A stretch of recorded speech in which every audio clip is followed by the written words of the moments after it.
Wooden Railway Edward presents Thomas Wooden Railway Adventures, Episode 4, Edward and the Exhibit. Edward is one of Sir Topham Hatt's oldest engines, though he is still one of the most reliable. Sir Topham Hatt is very proud of Edward and still chooses to give him many important jobs. He is a mixed traffic engine and can pull both trucks and coaches just as well as some other newer engines. Edward was sitting in the yard one morning, dozing happily, since he had shunted all the trucks. He was awakened by Sir Topham Hatt's booming voice.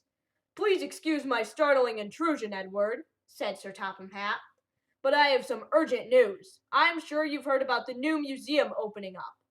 But one of the exhibits has arrived late, and I'm giving you the job of delivering it to the museum. And remember, the grand opening is set to commence at 6 o'clock sharp, so try to be on time.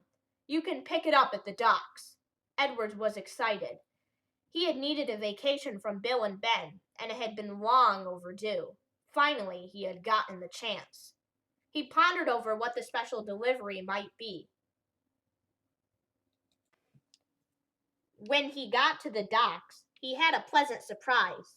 Salty had already shunted all of Edward's delivery. He thanked Salty and backed up to collect the trucks. He was about to steam out of the docks when Cranky yelled, "Watch out down there!" One of the packages slipped from Cranky's hook and was dangerously close to crashing right on Edward's exhibit.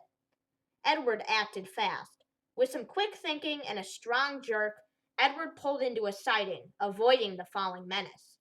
The buffers shook as Edward crashed into them, and everyone was surprised by Edward's quick reflexes.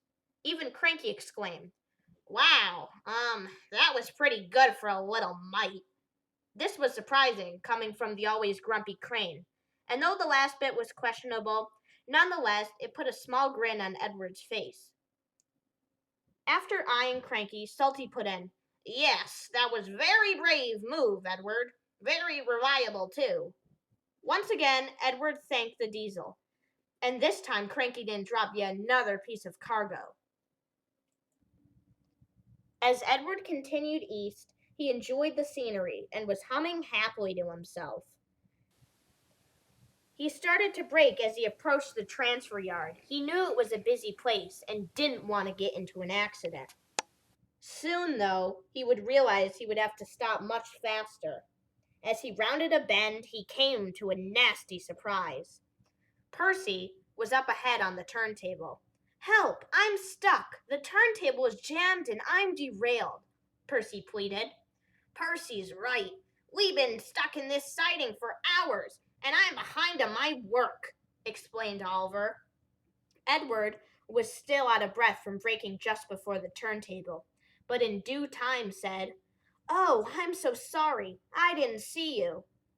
"I would like to help. I might be a little late, but that's all right. The only problem is I'm not sure how." Edward was deep in thought when it hit him. "It's dangerous," he said to himself, "but I must try. Percy, how about I carefully give you a bump, so then you can get off the turntable and I won't get stuck." There was a chance that Percy would be thrown off the rails, but Percy's wheels were aching as they lay ajar on the turntable. So after a little thought, Percy agreed with a happy sigh. Edward then uncoupled from his train and got ready to bump Percy. "Ready?" asked Edward. Percy gulped and responded with a ready. Edward raced forward and bumped Percy. He succeeded and did not derail himself, with his buffers inches from the turntable. As for Percy, he was also lucky and shot forward. Percy hit some buffers, but he didn't mind. "Thank you, Edward," Percy said with relief in his voice. "Well, I'd better go help Percy out of the shed," Oliver said. "As for us, we have to get back to work," Stanley and Ben said together. "And thanks for saving us." "You really are a reliable engine," said Oliver. Edward blushed and acknowledged the engines for their gratitude. For the second time, Edward was content with the praise, but didn't let his ego get too big for his boiler. Edward came upon Trevor moving happily throughout the orchard. Hello there, Edward. I've been quite lonely these past few months. Only you for company. But never mind. How are you doing? Quite all right, actually, Edward responded. I'm pulling these cars to the museum. This is the last exhibit and it will open. That's nice, said Trevor. And I helped Percy off the turntable and saved my cargo from a package that slipped from Cranky's crane. Wow, you're getting around today. Very reliable indeed, Trevor praised. Well then, goodbye, Edward. Farewell, said Edward, and he rushed away. Edward then came to the viaduct. Whoa, they should really make these climbs easier. Edward then heard a cry for help. That sounds like Thomas, but that can't be. He was due on this line hours ago. But to Edward's surprise, it was indeed Thomas. Help! I'm stuck and I'm going to fall any moment, pleaded Thomas. Oh my, exclaimed Edward. Thomas, what happened? I was puffing along when I came across a tree limb that had fallen on the track. I tried to stop, but it was too late. And I ended up like this, recalled Thomas. But please, Edward, you better help me to safety. I'm starting to slip. Just then, Daisy and Diesel pulled up. What's happened now, Thomas? In a little predicament? Mocked Diesel. Daisy chimed in. If I'm not mistaken, Percy already had one of those. Thomas's face turned redder than James's paint job, but before he could retort, Edward intervened.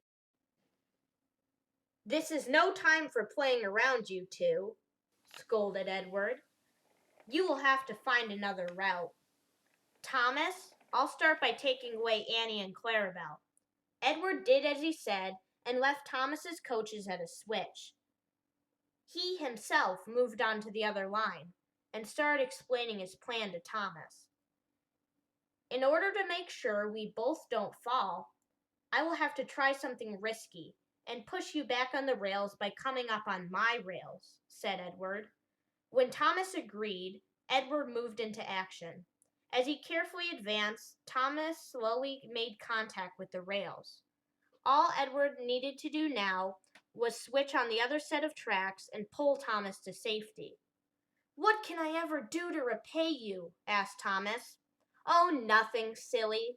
I was just doing a favor for a friend, reassured Edward. And they both went off to their destination. As Edward pulled onto museum grounds, he was greeted by a roar of cheers from engines who had gathered around. I knew I could count on you, Edward.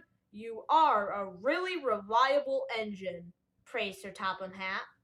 Edward knew he was right, and all he could do was smile. Let's take this as a little souvenir. I will get my revenge.